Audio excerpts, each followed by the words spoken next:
po mga kaibigan.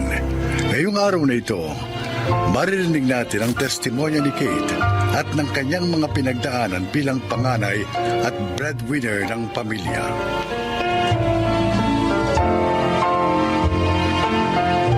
Dito sa Pilipinas, nasa kultura na natin na ang panganay o sino man sa mga anak ay kailangan makahanap ng magandang trabaho upang matustusan ang kanyang pamilya.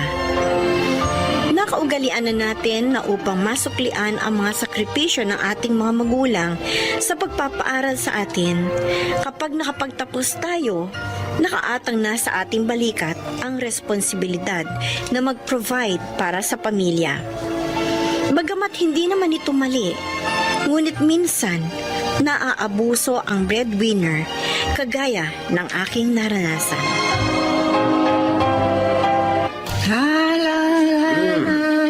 Mukhang maganda ang gising mo. O, siyempre. Nakabayad na ako sa tubig, kuryente, pati sa internet. At nakapamalengke na rin ako. Oh, oo nga pala. Oh. Payday kahapon ni Kate. Baka naman may tira pa riyan. Ay, ano kung may tira? Hiram sana ako ng 500. Para saan? Para ilibre mo na naman ang alak yung mga kumpari mo. May bibilhin ako. May bibilhin din ako, kaya tigil-tigilan mo ako dyan. Ang damot mo O bakit? Sa'yo ba ang perang yan? Pera yan ni Kate. Kaya nga, pera to ni Kate, ay binigay niya sa akin. Kung pagdamutan mo ako ng pera para bang ikaw ang nagsakripisyo na paaralin si Kate. Pera ko ang pinantustos sa pag-aaral niya. Nagtiis ako sa barko para kitain ang perang yaon. Kung gusto mo pala na palagi may pera, di sana hindi ka tumigil sa pagtatrabaho. Na makapagtapos si Kate, hindi ka na sumampa uli sa barko. Wala ka nang ibang ginawa kundi himasin niyang bundat mong tiyan, kaya lalong lumalaki. Bakit ikaw? Wala ka na rin ginagawa ngayon kundi magbunga nga maghapon at makichismisa sa mga kumari mong daig pa ang CCTV. Nakikita lahat ng nangyayari sa barangay. Pa! Ano ba yan? Aga-aga, nagtataasan naman kayo ng boses. Ito kasi nama mo. Humihingi na naman ng pera. Pang-inom siguro. Itong mama mo, kung pagdamutan ako ng pera, akala mo kanya. Ano ba? Hindi ba kayo nagsasawa? Palagi na lang ganyan ang linya ninyong dalawa. Buti sana kung nakatira tayo sa gitna ng bundok. Nasa syudad tayo. Ayun isang di pa lang. Bahay na ni na Aling Melba. Sa harapan may bahay pang isa. Sa kaliwa meron pa. Dinig ng 3 pamilya ang pagtatalo nyo. Di ba kayo nahihiya? Aga-aga, perang pinagtatalunan nyo. Tama na sabi!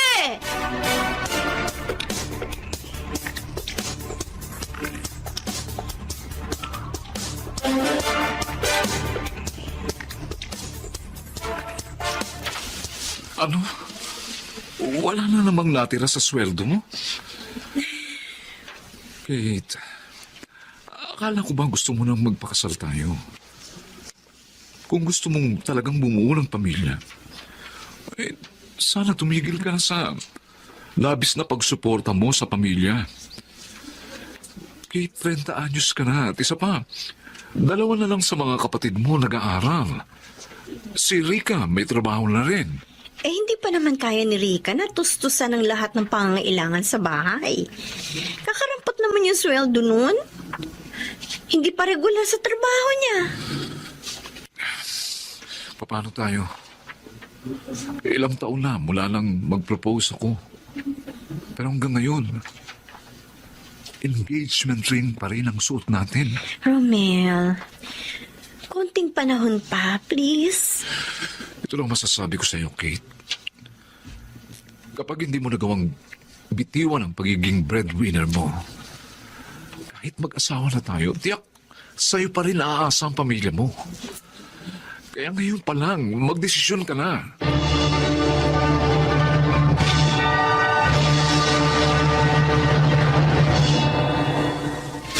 $3,000? Miggy? Oo, ate. Isang buwan naman ang allowance yan Gusto ko kasi original, ate. Nakakaya kapag nakita ko ng mga kaklase ko na imitation lang ang sapatos ko. Miggy, alam mo ba nung ako nag-aaral sa kolehiyo, Seaman si Papa noon, ha? Oh. Pero hindi ako nakasuot ng sapatos na 1,000 ang halaga. Ang pinakamahal ko na yata nasuot, 500 pesos na sapatos na ginamit ko mula first year hanggang fourth year. Iba naman nun, ate. Ang sabihin mo, masyado kang pabida. Nagpapadala ka sa peer pressure. Pambihira naman. Oh, ayan, 1,000 yan. Pap, ano naman? Bumili ka ng maayos na sapatos na kahit hindi branded, matibay. Okay. Baka naman pwedeng dagdagan mo muna. Ma? Mainam naman kasi ko original. Kasi matagal masira. Yun. Hindi ma eh. Kahit buy one take one ang sapatos mo, kung maingat ka, hindi ka agad yan masisira. Sige na, dagdagan mo na muna. Babayaran ko na lang. Saan naman kayo kukuha ng pambayad? May pautang ako konting halaga. Kapag nakuha ko yung tubo nun, di babayad ko sa iyo yun. Ay, nako. Kaya spoiled tong si Miggy eh. Kasi palagi ninyo pinagbibigyan ng luho eh. Diyos ko, kami nga ni Rika. Hindi nakaranas ng mga kaartihang ganyan. Abay, iba naman kayo noon. Iba ang sitwasyon natin noon. Saka isa pa, gusto mo bang iparanas kay Miggy at sa bunso nyo ang hirap na pinagdaanan natin noon? Oo. Ay, kung hindi sa hirap na dinanas natin noon, hindi sana ako matututo magsikap. Hindi ko sana matututuhang pahalagahan ang bawat sentimong kinikita ko ngayon. Eh, ikaw, Miggy, ha? Ano bang natutunan mo ngayon? Humingi ng humingi. Ano akala mo sa akin? Palagi may supply ng pera?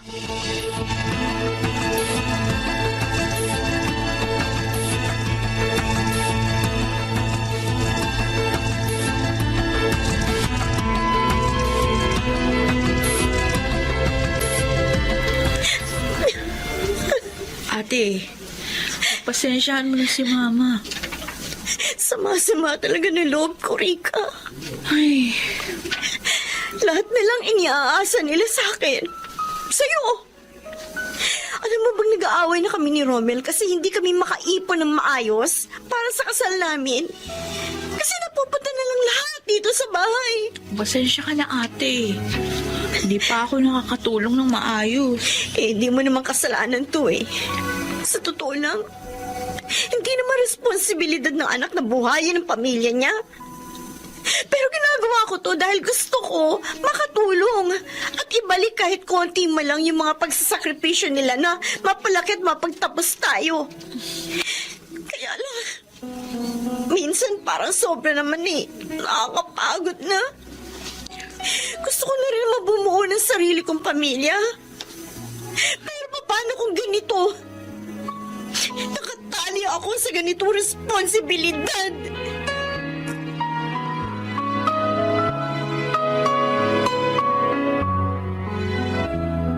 Okay.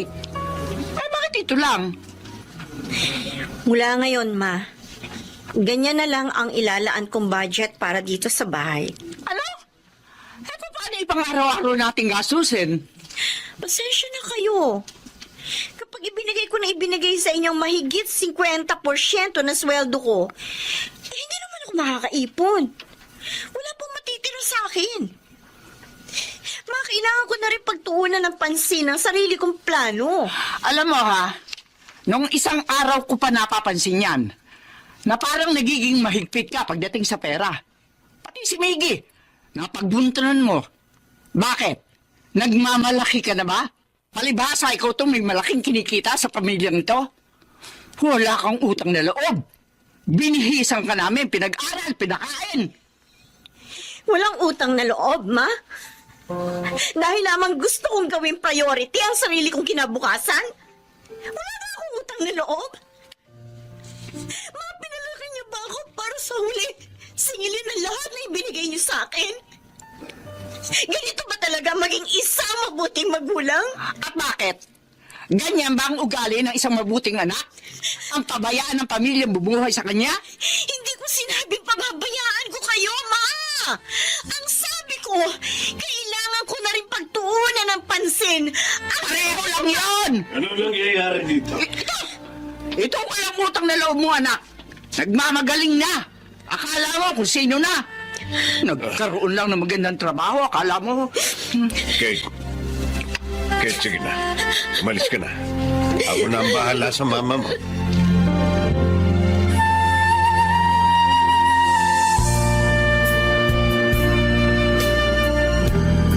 lamok dito. Pumasok ka na sa kwarto mo. Mamaya na po, Pa. Ay, nako. Pagpasensyahan mo na ang mama mo. Nag-aalala lang yun. Siyempre, hindi niya alam kung saan kukuha ng pandagdag para mapunuan ang mga pangangailangan dito sa bahay. Isa pa, pagpasensyahan mo na rin kasi ako. Umasa na lang ako ng umasa sa iyo. Malakas pa naman ako pero hindi na ako nagtrabaho. Gusto ko rin naman talaga na makapag-retiro kayo na maaga. Kasi ilang taon din kayo nagtrabaho sa barko, Pa. Malayo sa amin. Kaya pagpasensyahan nyo na rin ako. Gusto ko na rin po kasi bumuo ng sarili kong pamilya. Nauunawaan ko. Ang sama-sama lang ng loob ko kasi tinawag ako ni Mama na walang utang na loob. Sa pagtaon ako nagtrabaho para sa pamilyang ito.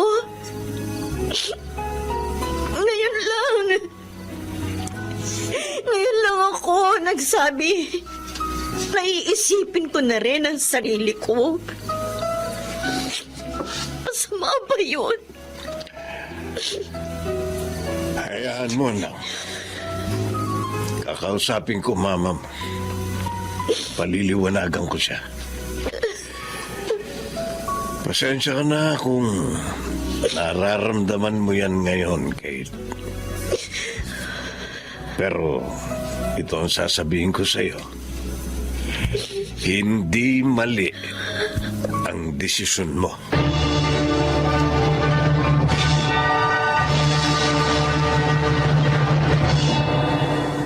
Naparito po ako para formal na magpaalam sa inyo tungkol po sa plano namin ni Kate na magpakasal 2 buwan mula po ngayon. Kuya, akong best man ha. Sige, doon ka muna sa labas.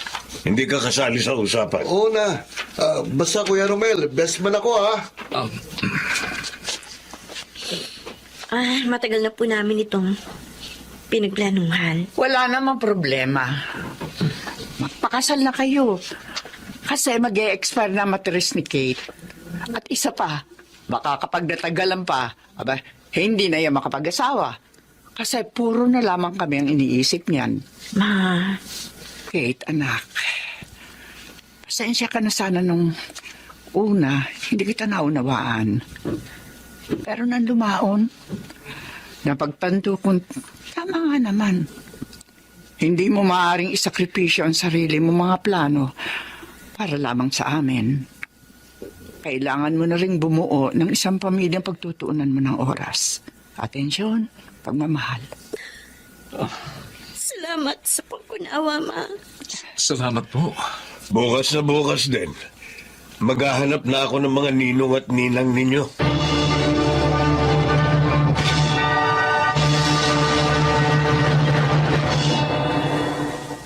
Hindi madali, pero kailangan talaga nating magbigay ng ultimatum sa pagsuporta sa ating mga pamilya. Lalo na sa mga nais na ring lumagay sa tahimik. Siguro, kagaya ko, hindi welcome ang ganitong idea pero lahat naman ay nadadaan sa mabuting usapan. Ako po si Kate at ito ang aking buhay. Ang pagtulong ng anak sa kanyang pinagmulang pamilya ay hindi dapat maging isang uri ng obligasyong kailangang tuparin, kundi isang gawaing bunga ng pagkukusa. Mga nagsiganap: Susan Robles, Jonel Benamin, June Martin Legaspi, Rosana Villegas, at Chiquit del Carmen Amor sa papel na Kate. Naglapat ng angkop na tunog, Jerry Mutia, sa musika ni Boboy Salonga. Supervisyong Teknikal, Eric Lucero at Bong Muyar. Creative Consultant, Phil Cruz. Production Assistant, Anching Cruz. Ito'y mula sa panulat ni Rita Labanon. Sa direksyon, Salvador M. Royales. Ito ang aking buhay.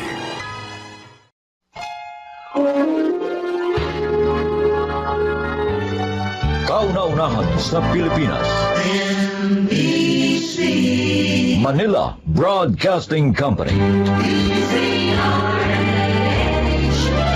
DZRH. Member, kapisanan ng mga broadcaster ng Pilipinas.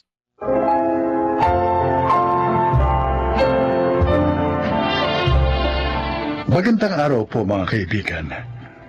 Maririnig natin ang kwento ng isang babae at ng kanyang matalik na kaibigang naging mortal niyang kaaway. Siya ay si Zenaida. Mahirap maging mortal na kaaway ang matalik mong kaibigan. Bakit? Dahil kayang-kaya niyong siraan ang isa't isa. Lalo na at pareho niyong alam ang halos lahat ng sikreto ng bawat isa. Yan ang natutuhan ko sa mahabang panahong pagiging magkaaway namin ng dati kong best friend. Sino na naman ang nagsigarito sa likod bahay? Ngayon pa talaga, ha? Pupunta pa naman dito sa direksyon ng bahay namin ang hangin. Puno na ng usok ang bahay, ha? Zenaida! Hoy! Ikaw na naman ang may gagagawa nito, ano, Zenaida? Hoy, Rufina.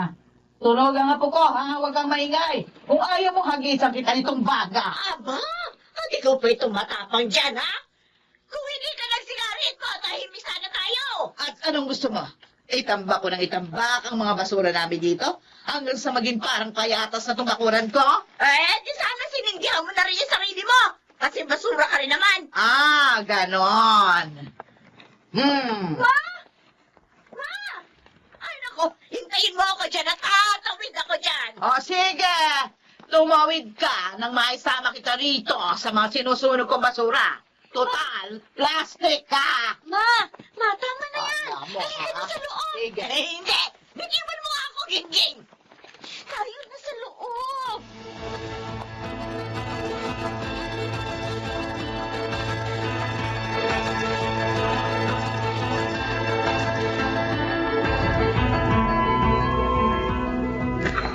Hindi ba kayo nagsasawang dalawa? May walang araw na hindi kayo nagraratratang gamit ang mga bunganga nyo. Nakakahiya na. Anong gusto mo? Tumahimik ako habang nagsasalita ng kung ano-ano ang matandang hukluba na yon? Ang gusto ko sana mangyari, magkaroon naman kayo ng ceasefire. Nakakapagod na kayong dalawa. Ilang dekada na kaming ganito ni Rufina. Dapat masanay ka na sa amin. Huwag yung puro ka reklamo. Wala ba kayong plano magkaayos? Talaga bang hanggang sa kamatayan, dadalhin niyo ang galit niyo sa isa't isa?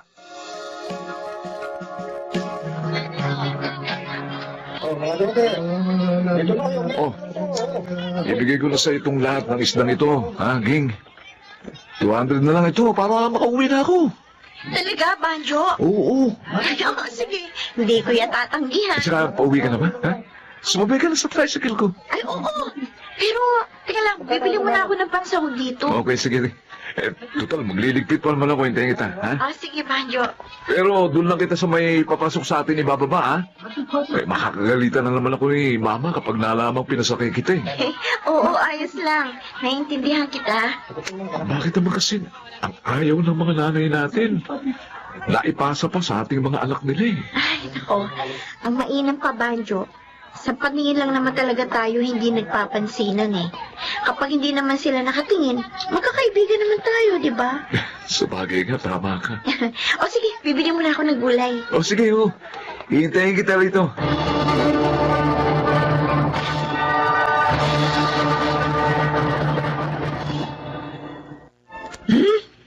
Kala mo kung sinong umasta. Jologs naman. Oo. Ang mata mo na naman, Zenaida. Ano? Kung tanawin mo si Rufina, talo mo pa ang giraffe. Umahaba masyado yung leg mo. May spring ba yan? Ay, Nardo, huwag mo akong asarin dyan na baka may tamaan ka sa akin. Ay, naka. 2 dekada ng patay si Menandro. Yung lalaking pinag-awayan nyo. Pero hanggang ngayon, hindi pa rin kayo nakaka-move on. Hindi namin siya pinag-awayan. Inagaw siya sa akin ni Rufina. Oh, eh kung hindi niya inagaw sa iyo si Menandro, eh di balo ka na sana ngayon. Ay, hindi siya mamamatay ng maaga kung ako ang napangasawa niya. Uy, uy, uy, uy, uy. Baka nakakalimutan mong asawa mo ang kaharap mo. O bakit? Alam mo namang pinakasal lang kita dahil ikaw yung may gusto sa akin hindi naman ako. Eh kung hindi ako napangasawa mo, wala ka sana mga anak na gwapo at magaganda. So? Ang ibig ko lang naman sabihin, matatanda na tayo. Matatanda na kayo. Baka nga may sumunod na sa inyo kay Menandro. Ay, hindi ako yun, ha? Mabuti pa. Magbati na kayo ni... Ano? Yan ang kaibigan mo. Napakarami niyang inagaw sa akin. At yung pagiging summa cum laude nung college, dapat sa akin yun. Pero hindi niya pinasa ang research paper ko, kaya bumagsak ako. Akala ko nga best friend ko siya eh. Oy, Pero tina-traitor pala ako. Tapos sinulot niya pa si Menandro sa akin, ha? Siniraan pa ako sa mga magulang ni Menandro. O ngayon, sabihin mo sa akin, paano ko siya mapapatawad, ha? kaya gumanti ka. At dito ka nagpatayo ng bahay sa tabi ng bahay niya. Oo, Ay, naku. para lagi niya akong nakikita. At nang palagi niyang maalala yung ginawa niyang kasamaan sa akin.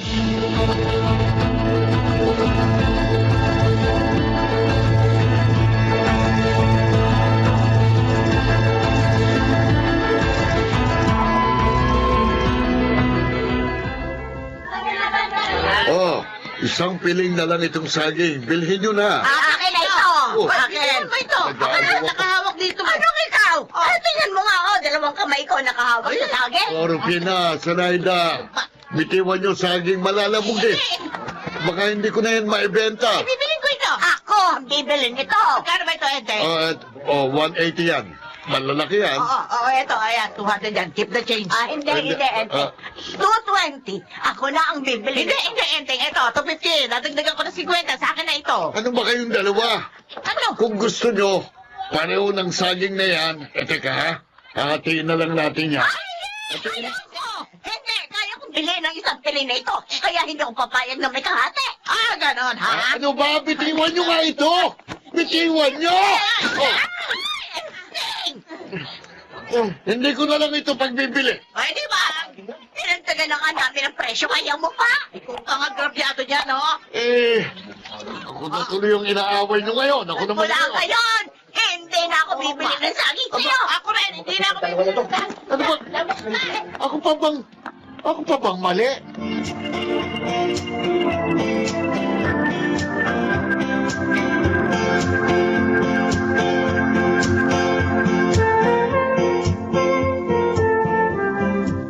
Ay, nako! Sarap naman ang hangin dito sa bakura namin. Ay, nako, mga halaman ko. Didiligan ko kayo para presko kayo. Hindi kagaya ng iba dyan na para lamang gulay. Mabuti pa ang hangin! Fresh! Hindi tulad ng iba dyan, parang amoy isdang bilasa. Baho! Iniinisa naman talaga ako na sinayda na ito, ha? Aray ko, ang dibdib ko. Bakit? Parang sumasakit sa Sarap ng hangin dito. Kagabi pa ito, ha? Ayan, ang bumabaho. Dahil may amoy marami na Aray ko. amoy. Aray ko, ang dibdib Ay. ko. Ay! Aba, si Rufina! Ha? Ako, Rufina! Bakit ka natumba?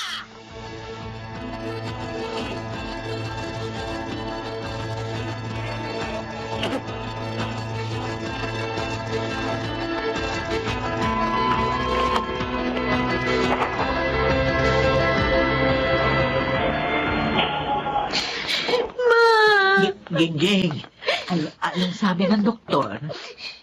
Auntie Zen, cardiac arrest daw. Kanina pa siya nire-revive. At bakit? Sa puso? Opo. Ilang araw na nagre-reklamo si Mama na masakit ang dibdib niya. Akala ko nga kung ano lang eh. Diyos ko. Auntie, Salamat po pala kasi inagapan niyo siya kanina.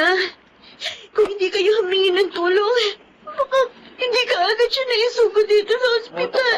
Nagulat nga ako nang bigla siyang bumagsak eh. Diyos ko. Sana makasurvive si Mama. Oo, ay, magdasal natin siya. Halika, magdasal tayo.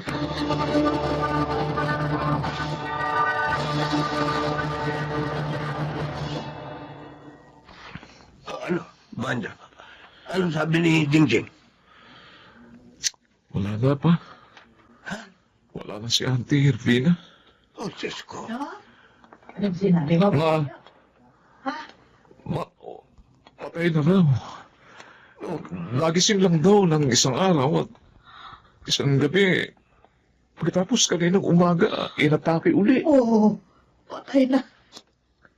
Patay na si Rufina. Yan na nga ba ang sinasabi ko? Kapag matanda na, dapat maingat na sa katawan. Patay na si Rufina. Zenaida, Rufina.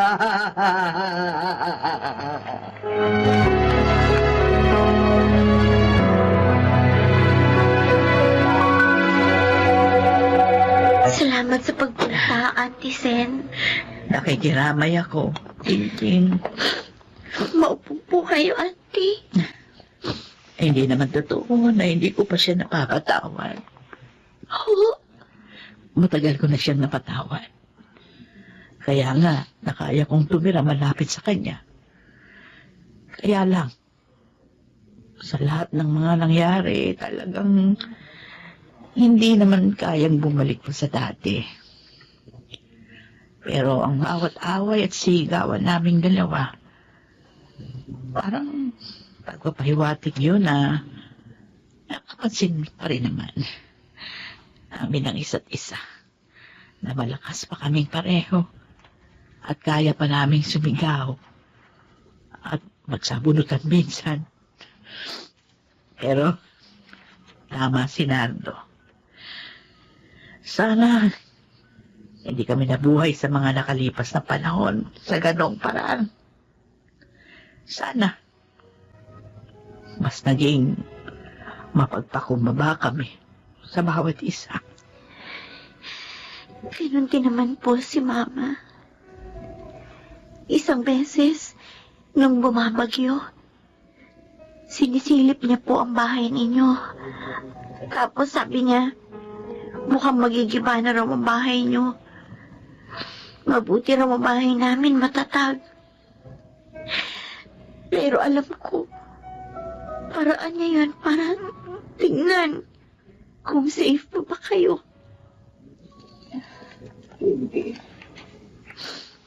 Kung may mga nagawa man pong mali sa inyo si Mama, ako na pong humihingi ng tawad. Hindi. Ako ang dapat humingi ng tawad. Ay, Rufina, patawarin mo ako. Kung nasaan ka man ngayon, sana magkasama na kayo ni Menandro. Dahil alam ko, nagiging masaya ka kapag kasama mo ang kaisa-isang taong iyong minahal.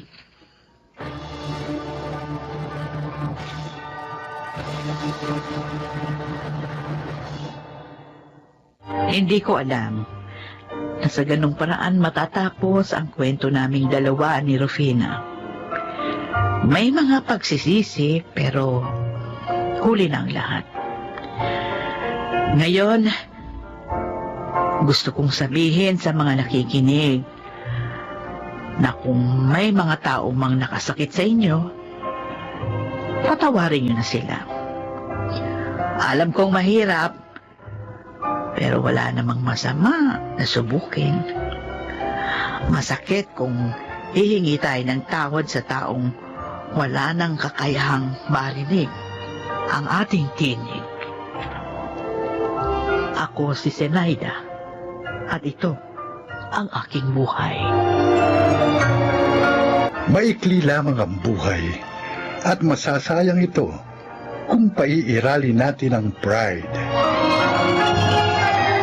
Mga nagsiganap, Chiquit del Carmen Amor, Lionel Benamin, Phil Cruz, Jun Legaspi, at Rosana Villegas sa papel na Sinaida. Naglapat ng angkop na tunog, Jerry Mutia, sa musika Buboy Salonga, supervisyong teknikal, Eric Lucero at Bong Muyar. Creative Consultant Phil Cruz, Production Assistant Anching Cruz. Ito'y mula sa panulat ni Rita Labanon. Sa direksyon, June Martin Legaspi. Ito ang aking buhay.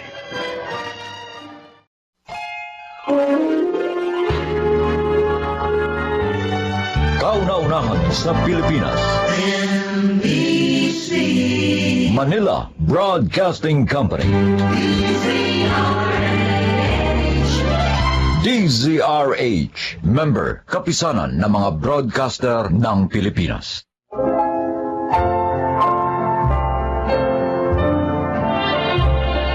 Mga kaibigan, sa araw na ito, inyong maririnig ang kwento ng isang haligi ng tahanan na nawili sa mga huwad na kasiyahang likha ng pagkita niya ng maraming pera. Siya ay si Magno. Natsyempohan ko ang lakas ng trucking business sa pier. Kaya mula sa isang truck lang na minimaintain ko, nakapagpundar pa ako ng 4 pang truck na ginamit kong panghakot ng mga kargamento mula sa mga dumarating na barko. Maswerte kasing nagkaroon ako ng koneksyon sa mga shipper.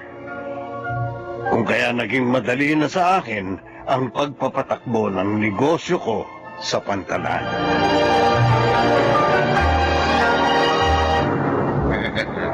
Anak na, para ka na lang namumulot ng pera dito sa pera, Magno. Bawat dating ng mga truck mo, hindi ka na magkandatuto sa pagbibilang ng pera. Paldong-paldo ka araw-araw. Ganun talaga pag dumating ang swerte, Domeng. Siksik-liglig na, umaapaw pa. Pero alam mo ba kung anong kasunod ng mga linya niyan? Ano? Magbigay ka at ikaw ay lalo pang bibigyan. Pagbigay naman ako, di ba? Oo naman. Tatlo ba naman ang asawa mo eh. Kaya sobrang mapagbigay ka talaga. Si Raulo. Diyan ka na nga. Paparti-partihin ko pa itong mga pera ko. Oh, ayan 500 piso. Uy. Sa'yo na yan. Alam ko naman naghihintay ka lang na hagisan kita eh. Kaya kanina ka pa alikid sa akin. Buti naman alam mo. Salamat ha. Tama-tama. Wala akong labas ngayon eh. Pagpalain ka pa sana lalo. Huwag mo na akong utuhin. Baka magbago pa isip ko. Sige na. Pawiin ko pa yung 500 piso na yan sa'yo eh. Hindi na ha. Sige na, scared na.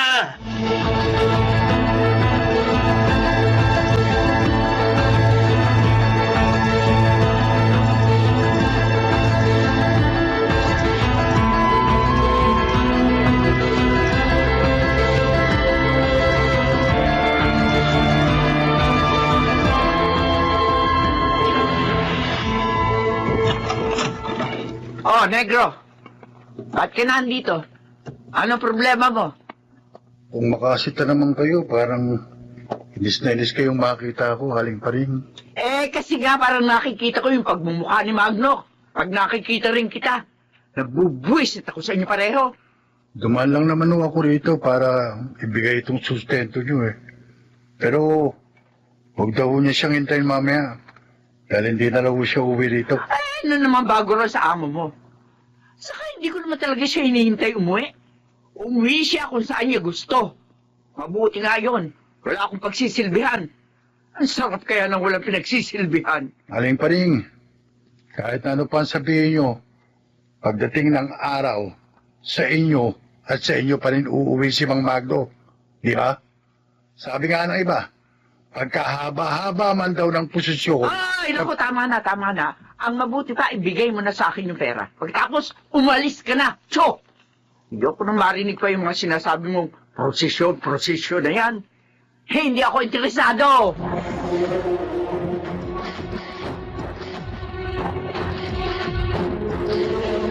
Hoy, Magna!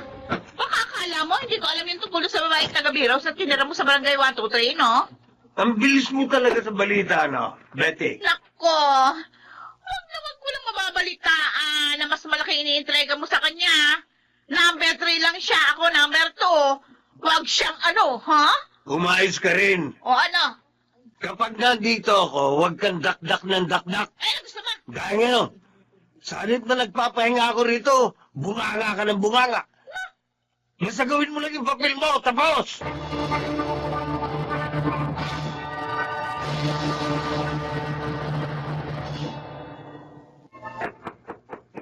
Abel! Abel! Negro, ikaw pala. Inutusan kasi kung mamalengke ni Mang Magno ng pang-igado. Bigay ko raw sa'yo para iluto mo rito. Kasi dito raw siya uuwi mamayang gabi. Naku, paano ba yan? Hindi ko alam iluto yun eh. Tsaka hindi talaga ako marunong magluto ng kahit na ano. Naku, mag-aaral ka, Mabel. Kung gusto mong mas kagiliwan ka pa ni Mang Magno, mag-aaral ka magluto. Lalo na ng mga paborito niyang putahe.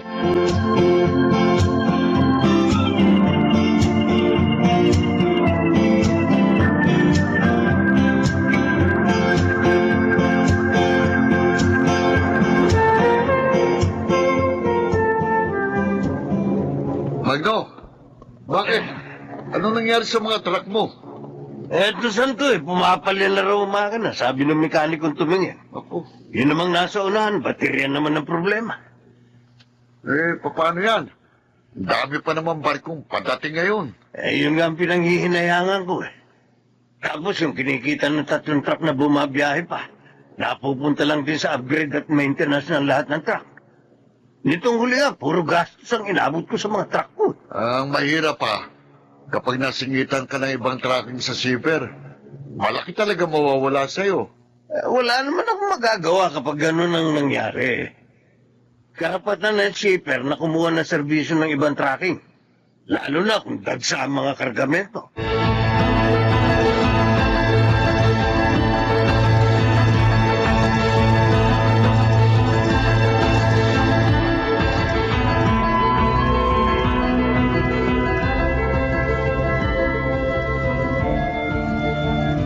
Aling paring! Aling paring! Sandali lang, Negro! Ano ba? Hindi ka makapaghintay. Pinamalengke ko kasi ko ni Mang Magno ng karneng baka. Ilaga niyo raw. Kasi dito raw siya uuwi mamayang gabi. Bakit bigla yata dito na isipang umuwi ng amo mo? Bakit hindi doon sa 2 babae niya? Palagi nagsasabunatan sa kalsada. Ayan na naman kayo, aling paring. Di ba nga ang sabi ko sa inyo, ang buhay parang paglalakbay. Sa hinaba-haba man ang biyahe, sa pinakadestinasyon pa rin ito magtatapos. Kaya sa ayaw nyo sa gusto, pagdating ng araw, dito rin sa bahay nyong mag-asawa magbabalik si Mang Magno. Ang sabi mo sa akin, nililipat mo ako sa isang maayos na apartment. Pero hanggang ngayon dito pa rin sa mabahong squatters area na tumukoy ni upa. 4 na truck ko na nga kasi ang mga sira. Kaya yung isang truck na nakakabiyahe na lang, ang inaasahan ko. Kaya talagang mabubulok na lang ako sa nakakasukan lugar na to. Alam mo, kaya ayoko na rin umuwi rito Ayaw mo akong tigilan ng kadadaktak mo. Nakukulili ng tenga ko sa'yo. Teka. Eto ka naman pupunta. Mag-aanap ako ng lugar na walang maingay na katulad mo. Hoy! Teka lang, hindi mo pa ako binibigyan ng pera! Tirahin mo ang mukha mo.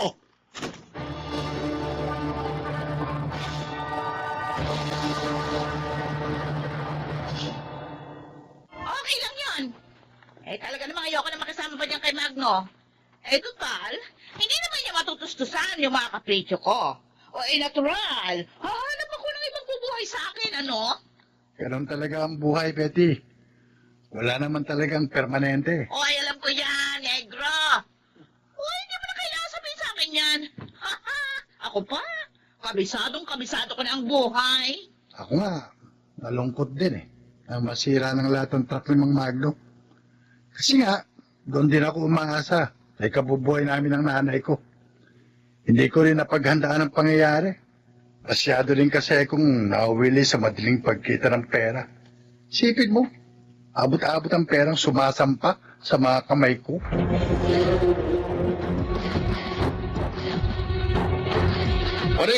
Paring! Si Magno, inatake! Itinakbo sa ospital ang mga kasamahan kong estibador.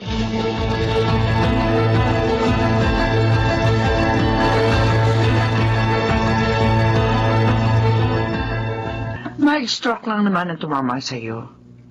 Kapag nakarecover ka, magagawa mo pa rin yung mga bagay na nakasisya sa iyo. Pero wala nang lahat mga truck ko pa rin. Wala nang kabuhayan ko. Kaya mo pa rin bumangon, Magno. Malakas ka, di ba? Wala kahit na anong makapagpapabagsak sa iyo. Yan ang patunayan mo sa sarili mo ngayon.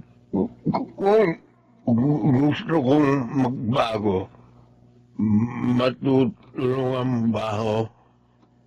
Sana nga, kung ang sinasabi na yung puso, kapareho din ang sinasabi na yung isip, Magno. Alam ko marami akong pagkukulang na dapat punan sa'yo. Alam mo, simulat sa Paul, wala naman akong hinangad kundi ang mapabuti ka. Kung may mga pagkakataong napagsasalita man ako na masasakit, kailangan ko lang sabihin ang mga iyon para lang mabigyan ko ng katarungan ang masakit ang loob na nararamdaman ko sa mga ginagawa mo. Hindi kita bibiguin pa rin. Pangako. Hindi ako magiging maramot sa iyo, Magno. Ipagdarasal pa rin kita. Ihingin ko pa rin sa Diyos ang para sa iyong kabutihan. Pero makipag-usap ka rin sa Kanya at magsisi. Tanging siya lang ang tunay na makatutulong sa iyong pagbabago.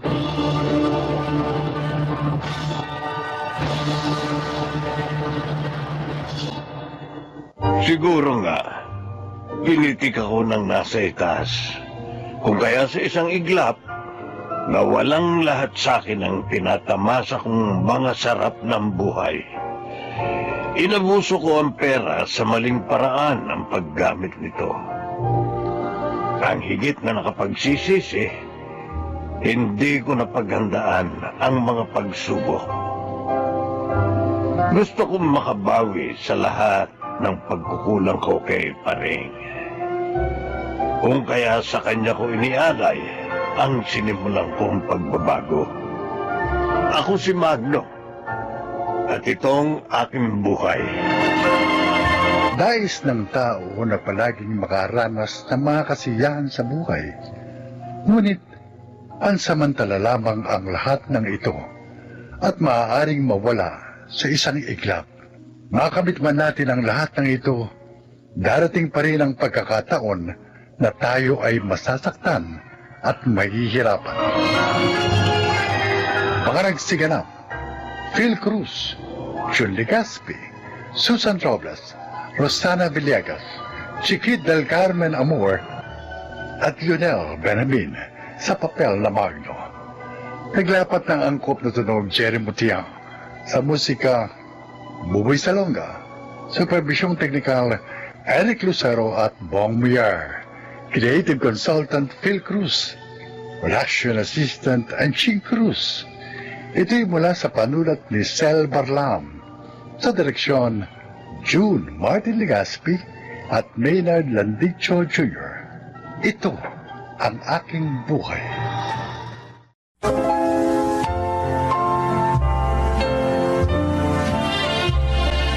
Magandang araw po mga giliw naming tagapakinig.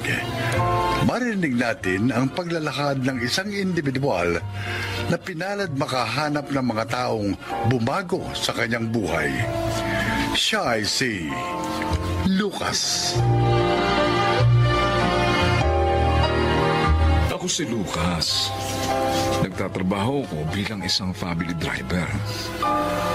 Bagamat mahirap ang magtrabaho na malayo sa pamilya, Lalo na kung ang amo mo ay mahirap pakisamahan.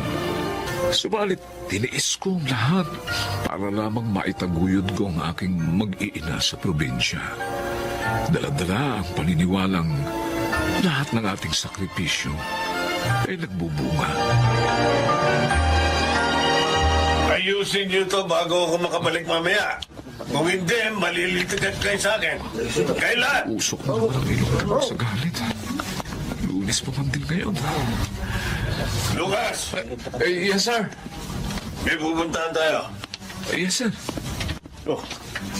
Bakit gusto ang uniforme mo? Naku, sir, sorry po, brown out po kanina kaya hindi ko na naplansya. Sa susunod na makita kong gusto ang uniforme mo, yung mukha mo ang paplansyahin ko. Hindi na po mauulit, sir. Dapat lang!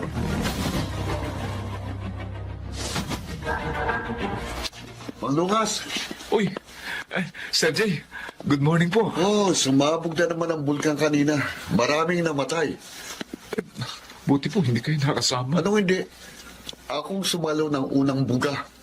Nasa bahay pa lang, nag-aapoy na eh. Hindi ko siguro si Tito Philip. Baka nilayas ang una siya. Grabe kong magsalta. Akala mo hindi taong kausap. Grabe. Pasensyahan nyo na po. Matanda na kasi. Bakit ikaw? Hindi ka naman kagaya niyang irritable. Hindi naman ako pwedeng umasta lang ganyan sa kanya, sir. Habak na driver lang ako. Hindi kasi yan sa edad. Nasa tao talaga yan. Buti, napagtsatsagaan mo ugali niya. Kailangan, sir. May binubuhay akong pamilya.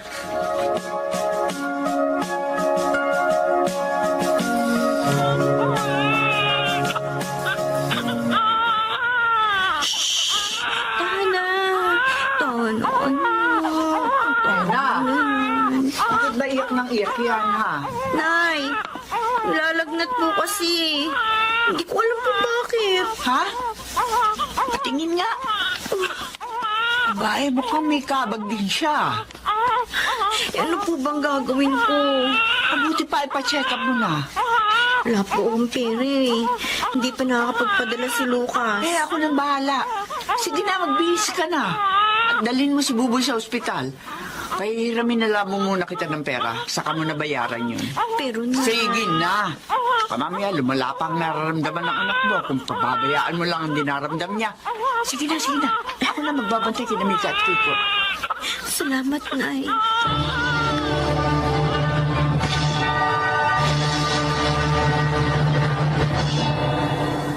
Uy, kumusta na ngayon si Buboy? Bumaba ng lagnat. Napainom ko na ng gamot. Buti naman. Bukas pa ako susweldo. Ipadadala ko agad dyan, ha? Salamat, Lucas. O ikaw, kumusta ka naman? Baka napapabayaan mo na rin ang sarili mo, ha? Huwag mo ko alalahanin. Ikaw, kumusta ka na? Ayos naman. Maayos ako rito. Sabi ko naman sa'yo, wala akong problema rito. Lucas! Nena, tatawag ako ulit mamaya, ha? Ha? Lucas! Sir! Kanina pa kita tinatawag. Sir! Di ba sabi ko sa'yo, ayoko nang humahawak ng cellphone pag oras ng trabaho? Sorry, sir. Sorry po. Ipagpamanin nyo. Hindi na mahuli, sir. Sunduin mo si Olivia sa airport. Yes, sir.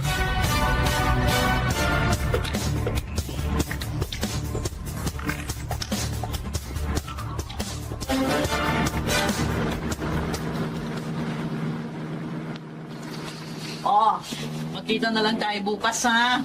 I need to take a rest today. Stressful ang biyahe. Saan ba talaga dadaan itong nasusundan kong sasakyan? Ewang-gewang. Lucas, ano ba? Ma'am, Parang bagong ang takbo natin, ha? naku, pasensya na po. Ito po kasing nasa unahan kong sasakyan, oh.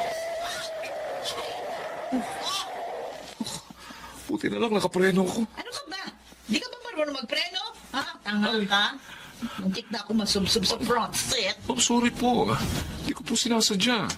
Napalakas po ang preno kasi biglang huminto yung nasa unahan ko sa sasakyan, eh. Sino pag-umaneho mo? Kung ayaw mong mawala ng trabaho.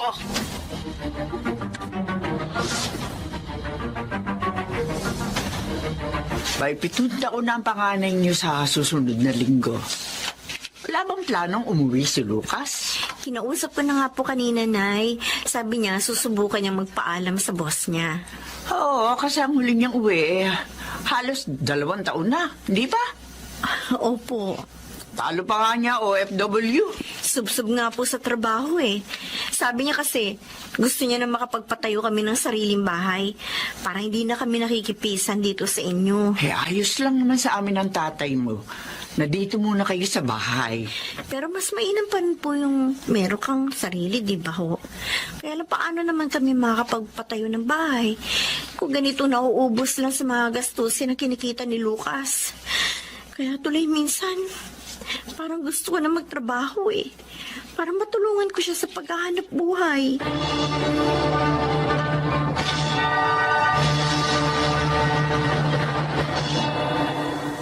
Hindi maaari. Eh, sir, birthday po kasi ng anak ko eh. Pag birthday ba ng mga anak ko, nakikita mo ako nagbabakasyon, Lucas? Hindi po, sir. O ngayon, anong karapatan mo magpaalam na mag-leave ng 1 linggo para sa birthday ng anak mo? Kahit sana isang araw lang, sir. Makulit ka rin, ano? Gusto mo pa bang magtrabaho sa amin o maghahanap na ako ng ibang driver? Sige po, hindi na po ako uuwi, sir. Pasensya na po kayo.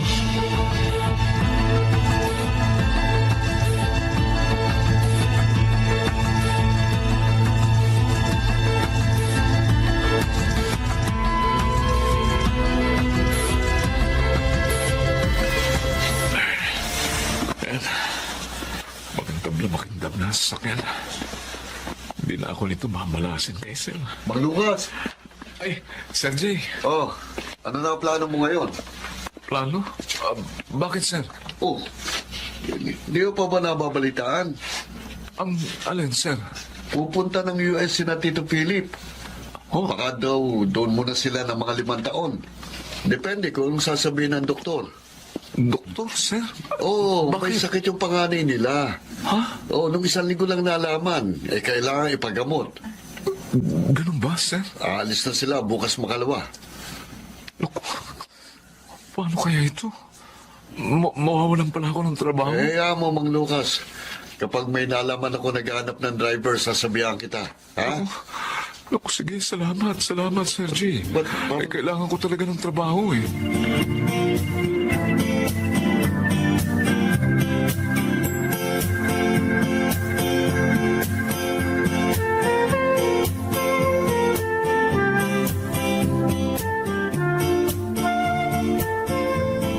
Paano yan?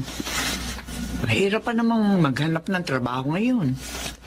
Sabi ko po kay Lucas, baka maaaring umuwi na muna siya para dito na lang siya maghanap ng trabaho.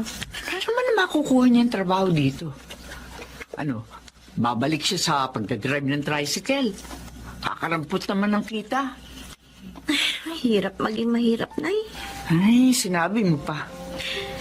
Susubukan ko na rin maghanap ng trabaho. Kailangan ko na talagang tulungan si Lucas sa paghahanap buhay. Kung habang buhay kaming ganito, hindi kami makakaahon sa buhay. Paano na kapag high school na mga anak namin?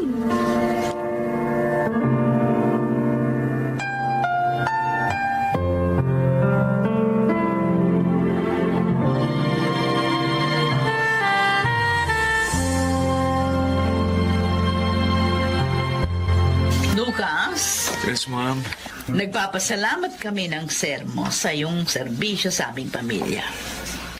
Salamat sa pagiging masunurin mo at pagiging mabait. Kahit madalas ka naming napagtataasan ng boses at minsan pa'y nasasaktan. Eh, bahagi po yun ng trabaho ko, Sir. Kapag nakabalik kami rito, kukunin ka uli namin driver. Papayag ka ba? Look, oo naman po, Sir. Alam mo, yung mga naging driver namin, hindi na namin maalala ang pangalan dahil mahaba ng 3 buwan na itinatagal nila sa trabaho. Pero ikaw, 5 taon ka na sa amin. Eh, wala naman pong perpektong amot, perpektong trabaho, Sir. Isa pa ho, kailangan ko talagang magsikap para sa pamilya ko. Kaya, Wala po akong karapatang mamili ng amo o ng trabaho. Salamat sa serbisyo mo, ha? Oh, eto tanggapin mo. Para sa iyo. Ma'am, ano ito? Susi ho. Ano? Ikinuha ka namin ng bahay sa isang subdivision. Ano ho? Etong pera. At kunin mo na yung pamilya mo sa probinsya. At dito na kayo tumira. Malaking halaga yan. Oh, Magtayo ka ng negosyo. O kaya gamitin mo yan sa kung anong naisip mong pwedeng paggamitan yan para makatulong sa inyo. sir. Oh, Yan ang pasasalamat namin sa iyo. Maraming salamat po, ma'am, sir. Sobra-sobra na po itong ibinigay niyo sa akin. deserve mo yan, Lucas. Salamat po. Maraming salamat po.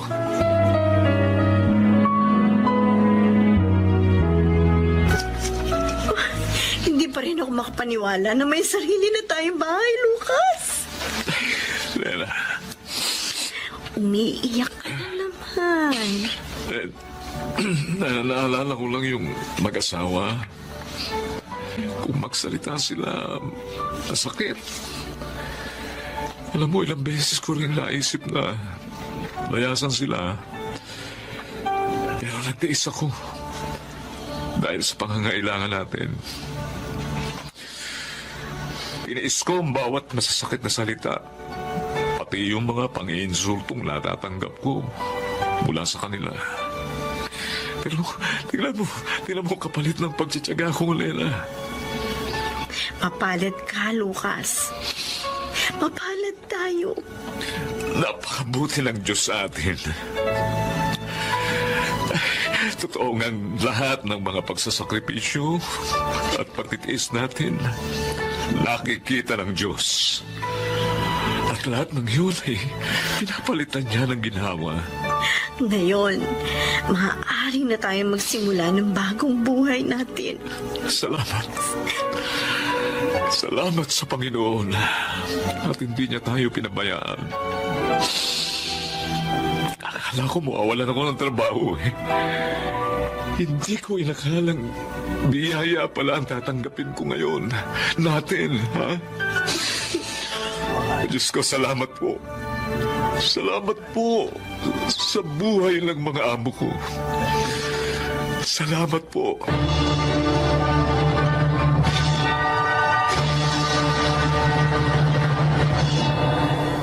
Ginamit kong pambili ng 2 unit ng tricycle yung perang ibinigay sa akin ni Mama at Sir.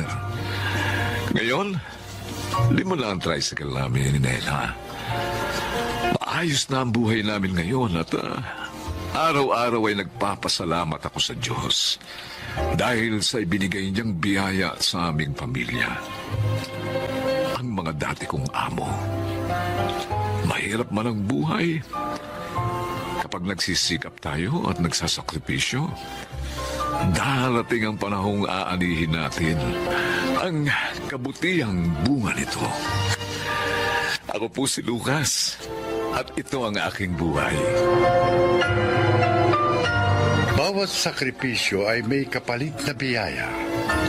Huwag sana tayong panghinaan ng loob sa mga pagsubok na dumarating sa ating buhay. Sa halip, maging matatag tayo at patuloy na maging masinop.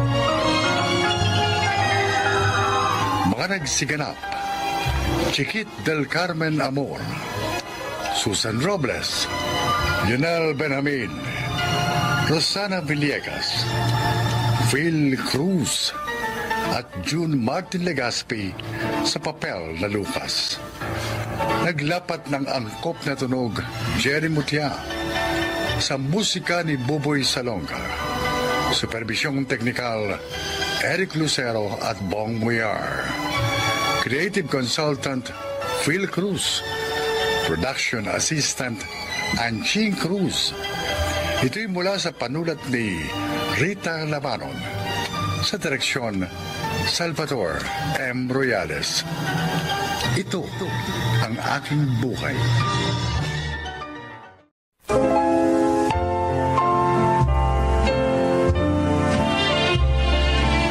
Magandang araw po mga giliw naming tagapakinig. Narito ang isang natatanging kasaysayan na kapupulutan nyo ng aral sa buhay. At ito ay ilalahad sa atin ni Viviana.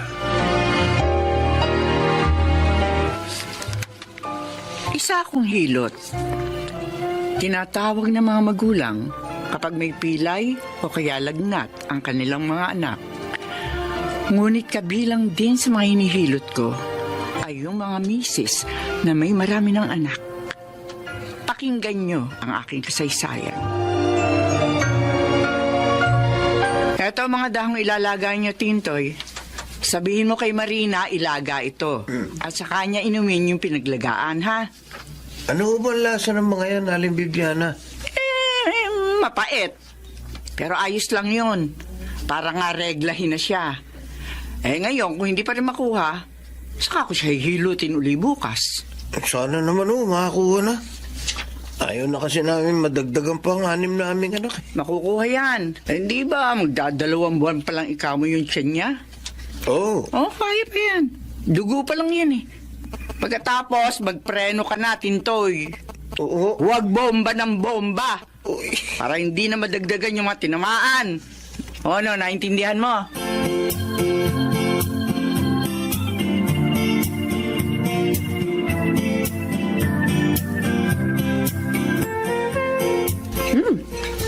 Ang sige na talagang magluto, Daisy. Ha? Iba ang linamnam nitong nilagang baka mo. Gusto nga din ng anak mo, Ate Edita. Ang dami niya nakain kanina, ha? Ay, salamat ha. Inaalagaan mong anak ko habang nasa opisina ako. O, syempre. Pamangkin ko naman si Boyet. At saka wala pa naman akong trabaho, kaya okay lang. Edita! Nay? Usap nga tayo! Ano po yun? Bakit parang galit kayo? Ano ba yung sinabi mo doon sa tindahan ni Upeng, ha? Na ayaw mo raw na naglalaglag ako ng bata. Hindi naman ako naglalaglag, ha?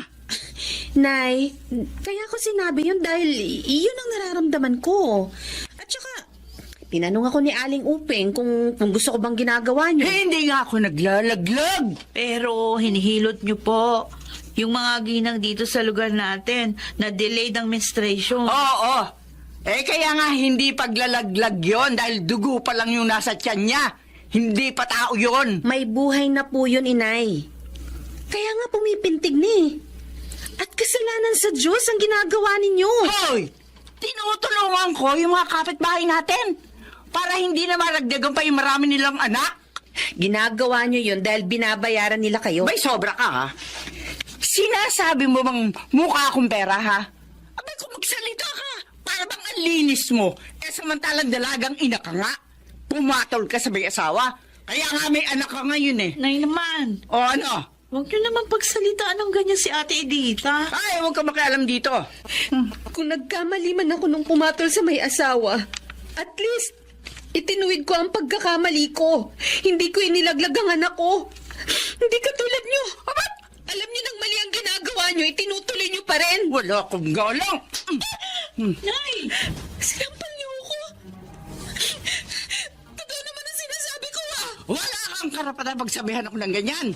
Anak lamang kita. At kung hindi mo gusto yung ginagawa ko, maluwag ang pintuan. Lumayas ka na. Tingnan ko lang kung saan ka pupulutin.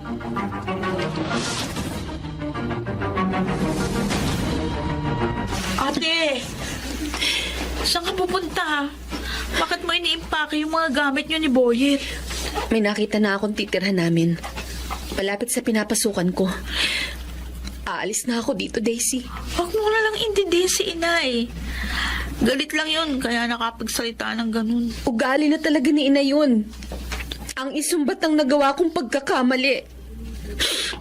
Nagagalit siya dahil kahit marunong siyang manghilot, hindi niya ako nakumbisi noon na ipaalis ang dinadala ko. Tama naman ang pasya ko eh. Nagkamali na ako. Nagkasala. Ayaw ko nang dagdagan pa yun. Kaya, para hindi niya na ako laging sinusumbatan na alis na kami ni Boyet dito. Baka mahirapan ka. Salamat sa pag-aalala. Nakuha na ako magiging yaya ni Boyet. Sakita naman. Kaya na ng sahod ko na mabuhay kami ng anak ko. At handa ako magsipag pa para mabigyan siya ng magandang kinabukasan.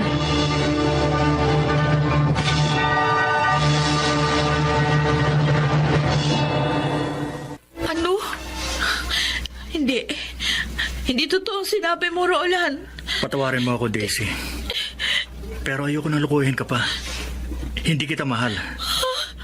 Na-challenge lang ako noon, kaya kita niligawan. At ngayon, gusto ko nang tapusin ang relasyon natin. Manloloko ka! Sige, sampalin mo pa ako. Para kahit papano, mabawasan ang sakit na nararamdaman mo. Maraming beses na may nangyari sa atin. Ginusto mo rin naman, di ba? Kaya wag mo akong sisihin. Walang ayop ka. Sige. Ayop. Sampalin mo ako rin, sampalin. Hindi na magbabagong desisyon ko. Tapos na tayo. Buntis ako. 2 buwan na.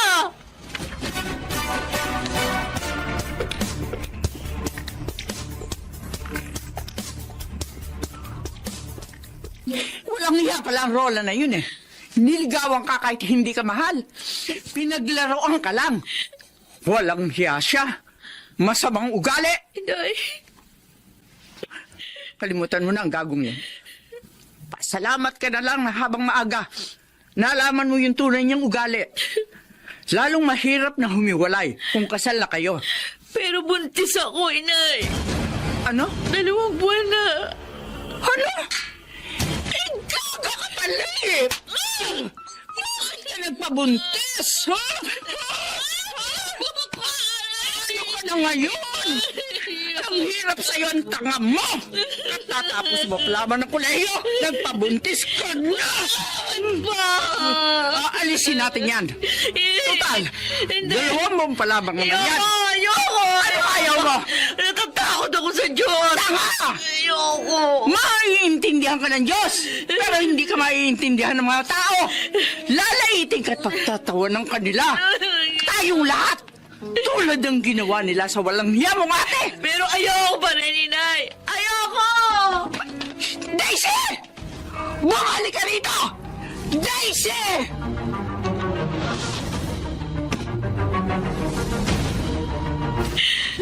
Tama ang pasya mo, Daisy. Ayoko na bumalik doon, ate. Siguradong pipilitin akong hilutin ni inay. Dumito ka na lang. Tutulungan din kita makapagtrabaho. Total, matagal pa bago ka manganak. Papag-iipunan mo pa yun. Salamat, ate. Maraming salamat.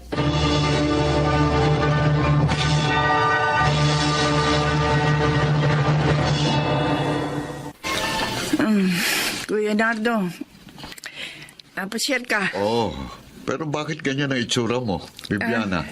Ha? Parang namumutla ka. May sakit ka ba? Medyo eh. Nahihilo lang ako. Siguro sa pagod lang to. Itigil mo na kasing pangihilot mo. Malamang kaya ka napapagod ng sobra dahil doon. Kuya Nardo. Kumikita ka naman sa tindahan at bigasan mo. Makontento ka na doon. Kaya ka pa nagpunta rito para sermonan ako. Nalaman ko ang nangyari kay Daisy. Tumawag sa akin si Edita at sinabing nasa kanya ang bunso niyang kapatid. At nagkampihan pala sila laban sa akin. Eh bakit mo ba pinag-iisipan ng ganyan ng mga anak mo? Tama naman sila eh. Hindi maitutuwid ang isang pagkakamali ng isa pang pagkakamali. Ang ginagawa mong dapat mong itigil. Siya nga pala, may trabaho ng bunso mo. Naipasok siya ni Edita.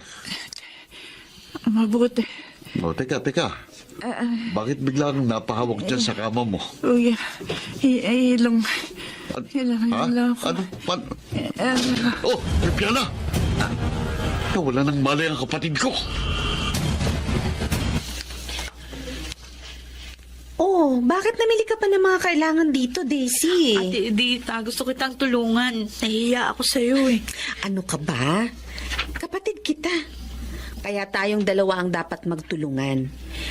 Ang dapat mong paghandaan ay ang panganganak mo. Nag-umpisa na rin akong mag-ipon para doon. Tama yan. Ipakita natin kay inay na kaya nating ituwid ang ating pagkakamali.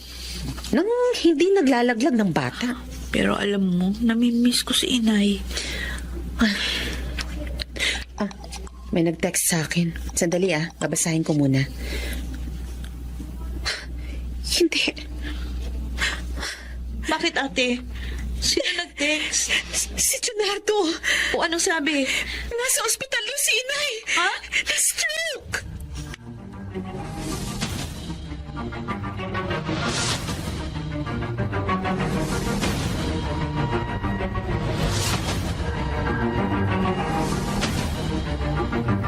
Chong, kumusta na po si Inay? Salamat naman at dumating na kayo. Hindi naman po namin matitiis si Inay Chong. Gusto nga namin siya. At hindi rin po namin gustong iwanan siya. Naunawaan ko kayo, Edita. Kumusta Daisy, na po ang lagay ni Inay? ligtas na siya. Kaya lang, patatigalan bago siya makabalik sa normal. Kakailanganin daw ang mahabang gamutan. Handa po naming alagaan si Inay.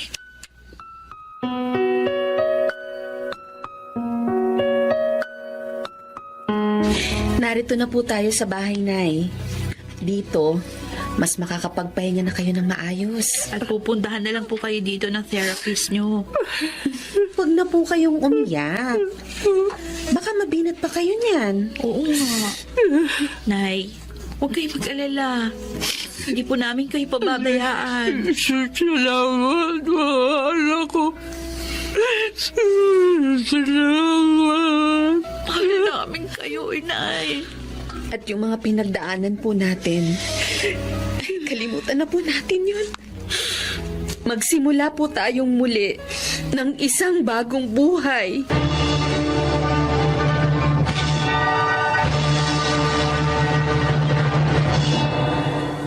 Sa tulong ng aking mga anak, gumaling ako makalipas ang ilang panahon.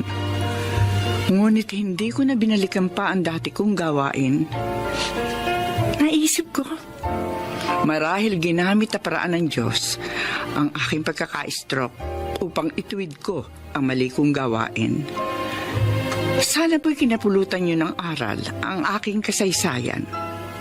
Ako po si Bibiana, dating manghihilot. At ito, ang aking buhay.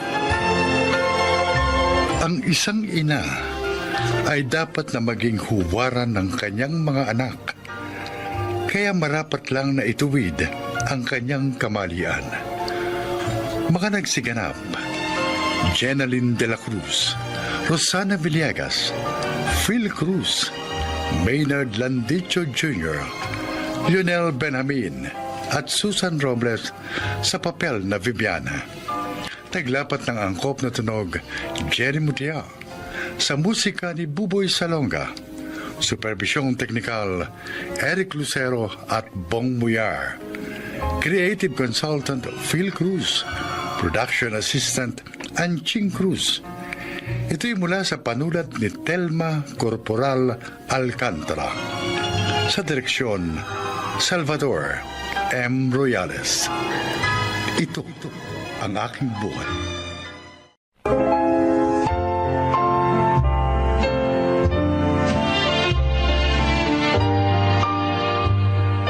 Mga kaibigan, pakinggan po natin ngayon ang isa pang natatanging kasaysayan na ilalahad sa atin ni Arnel.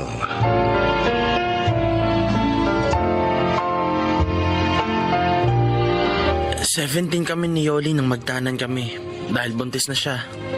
Wala nang nagawa ang mga magulang namin kaya hinayaan na lang kami. Dahilan kaya hindi kami nakapagkolehiyo. At sa edad kong 23 ay 2 na ang anak ko. Pakinggan po ninyo ang aking paglalahad.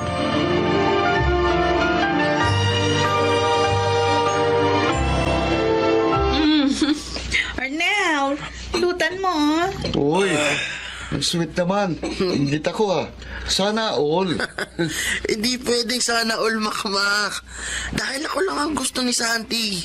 Di ba, Santi? Oo naman. Sabi ko sa'yo, Makmak eh. Kaya lang, hindi mo naman ako sinasagot. Hindi mo naman yata ako gusto. Santi, kilala ko itong si Arnel. Basta't galanteng babae, type na rin niya. Tama ba, pre? Kabisado mo na talaga ako, pare, ah. Sabi ko na sa'yo, Santi. Ibig ba sabihin yan, tayo na? Oo naman. Gusto mo, dito pa ako matulog sa'yo ngayong gabi.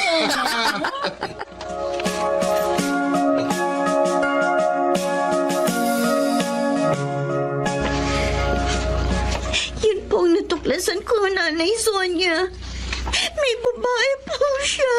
Ang lalaki yun talaga, oo. Puro na laban sakit ang ulo binibigay sa akin. Hindi na ako binigyan ng kahihiyang kay Balaing Roger. May asawa na nga at 2 anak. Nakukuha pang mambabae. Kaya pala may pagkakataon na hindi siya umuwi dito. Nandun siya sa Santi na yun. Ang sakit, Nanay Sonia. Hinahayaan ko na nga waldasin niya yung kita niya sa pagpe-pedicab. Ako na nga nagtatrabaho para mabuhay kami. Nagawa pa rin niya ako. At ang babae nyo naman, ang tanga-tanga. Sukat po batol pa sa may asawa. Sabi nga po ng kaibigan ko, madalas nga raw po si Santi pang gumagastos sa asawa ko. Kaya pala marami siyang bagong damit at sapatos. Gusto ko nang sugurin talagang babaeng yun. Gusto ko ilampaso yung mukha niya sa simento. Wag, Yoli. Hayaan mo na lang muna ako. Ako ang kakausap kay Arnel. Hindi ako papayag na gawin niya ito sa inyo ng mga apo ko.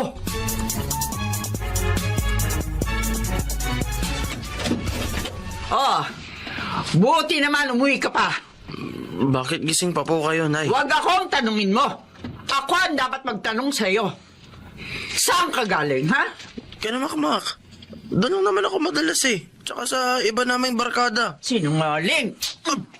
Nay, bakit niyo ako sinampal? Dahil sinungaling ka. Alam ko na ang totoo. Galing ka sa babae mo. Sa malanding Santi na yon. Nay, okay maingay. Baka marinig kayo ni Yoli. Alam na niya, Arnel. Ho? Ano akala mo? Ha? Pinagpapasensyahan ka lang ng manugang ko. Layuan mo ang babaeng yon. Lalo lang yan sisirain ng pamilya mo. Hindi naman niya ako niyayayang magsama kami. Okay na sa kanya yung kita-kits lang kami. Ay, matwirang ka po. Nay, Ano? kakadalawa na kayong sampal, oh. Ano ngayon? Lalabang ka? Ano to eh? Ha? Sige, laban! Ay, Nay, huwag naman yan. Tuboy ang hawak niyo eh. Inihanda ko talaga ito. Ngayon, makinig kang lalaki ka. Layuan mo ang malanding yon dahil kung hindi, palalayasin kita rito. Naintindihan mo? Nay naman. Hindi ko kukonsintihin ang pagtataksil mo kay Yoli!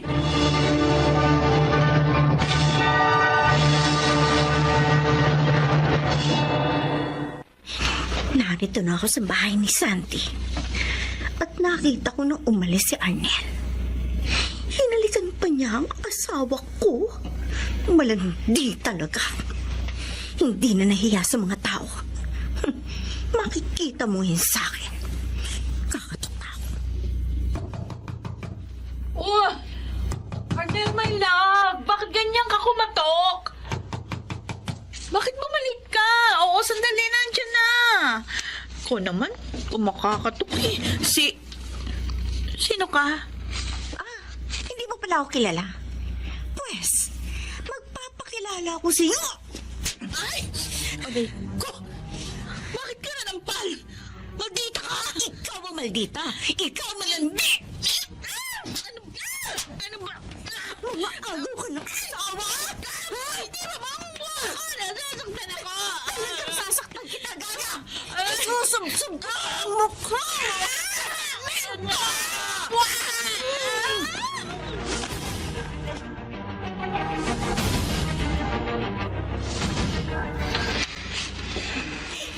Iiwan ko na po siya, Itay. Dadalhin ko po yung mga apo ninyo. Tama yan pa siya mo, anak. Bata ka pa naman. Kaya mong buhayin ang mga apo ko. Tutulungan kita, anak. Patawarin niyo po ako, Itay. Naging mapusok ako. Sa halip na mag-aral, inuna ko pa ang pakikipagtanan kay Arnel. Kaya Kaya siguro ito na pala ako. Ay, naku, anak. Nariyan na yan eh. Wala na tayong magagawa. Sisihin man kita, hindi na maibabalik ang nangyari na. Tutulungan na lang kitang makabangon. Maraming salamat po, Tay. Ay, sa akin na yan at ako nang kakarga dyan kay Junior. Kunin mo na iba yung gamit. Ito po. Ilang araw na po siya may lagnat, Tay. Ano? Pilahin mo ba ng gamot? Opo, pero bumabalik pa rin ang lagnat niya. Abay, saan hindi mo na siya sa doktor? Hindi ko po nagawa eh. Kasi wala po akong pera. Ganon din si Nanay Sonia. Bakit? Ang daming pantal ng apo ko. Po? Hindi ko po alam. Hindi ko po napansin niya eh. Napakainit niya. Ay, Diyos ko. Madali ka. Dalhin natin sa ospital si Junior.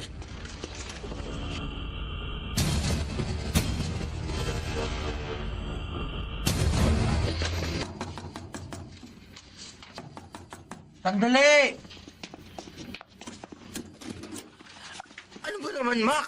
Kung makakato ka, kala mo emergency. Arnel, Alam mo bang iniistorbo mo kami ni Santi? pare, pasensya na. Pero kailangan malaman mo kaagad itong babalita ko. Ano ba yun? Pare, Pag hindi importante, gugulpahin kita. yung Junior mo, pre, patay na. Ha? Masamang biro yan, Mac. Baka ikaw ang mapatay ko. Hindi ako nagbibiro. Sabi ni Aling Sonia na dengue raw ang anak mo at hindi na nailigtas ng mga doktor. Hindi. Ang anak ko. Oo. Julia!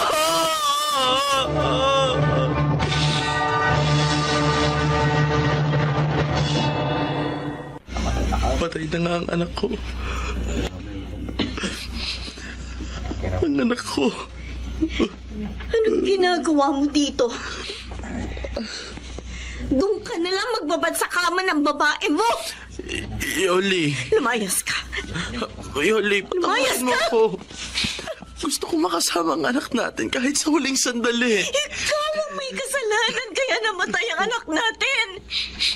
Dahil irresponsable ka, wala kang pinahalagahan kundi ang hilig ng katawan mo. Patawad, Yoli. Lumayas ka na dito. Hindi kailangan ng anak mo, mga luha mo. Pakiusap. Huwag mo akong paalisin. Lumayas ka! Lumayas ka, sabi! Maililibing namin si Junior na wala ka!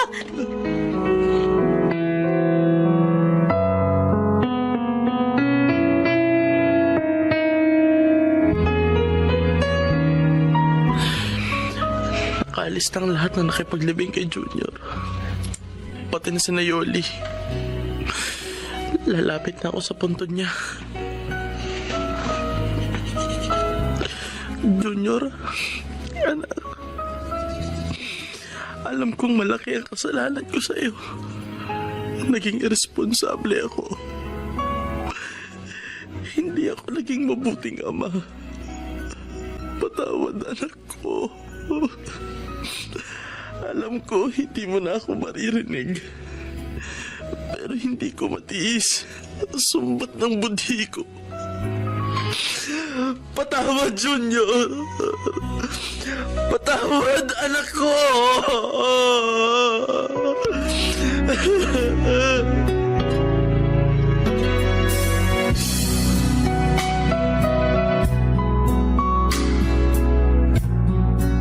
Uy, Arnel, pre. Ilang buwan din tayong hindi nagkita. Nagtatrabaho na kasi ako sa isang fast food. Ganun ba? Kaya pala iba ng bis at itsura mo ngayon Ay, kinukumusta ka nga pala ni Santi. Nagbagong buhay na ako, Makmak. Ano? Ayoko nang balikan pa ang mga dati kong bisyo. Talaga lang Kaya nga, nagtatrabaho na ako, tag-iipon. Bala ko nga magnegosyo eh. Uy, ano naman ang ininegosyo mo? Magtitinda ako ng lechong manok. Sarili kong timpla. Magsisikap ako para kumita ng gusto at makaipon. At saka ako kukunin ng pamilya ko. Ikaw, Tol. Magbagong buhay ka na rin. Huwag mong hintayin mangyari sa anak mo ang nangyari sa anak ko.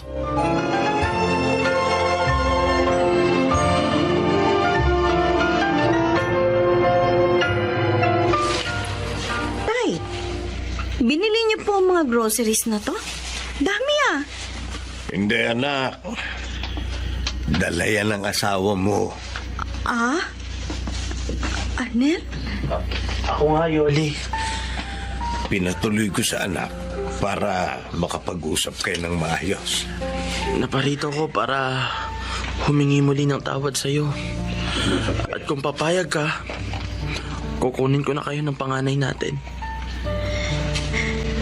Ayoko nang masaktan muli, Arnel. Baka hindi ko na makaya. Nagbago na ako, Yoli. May maliit na nga akong negosyo eh. At kumikita na rin ng maayos. Yoli, sana bigyan mo ako ng isa pang pagkakataon. Buuin natin muli ang ating pamilya.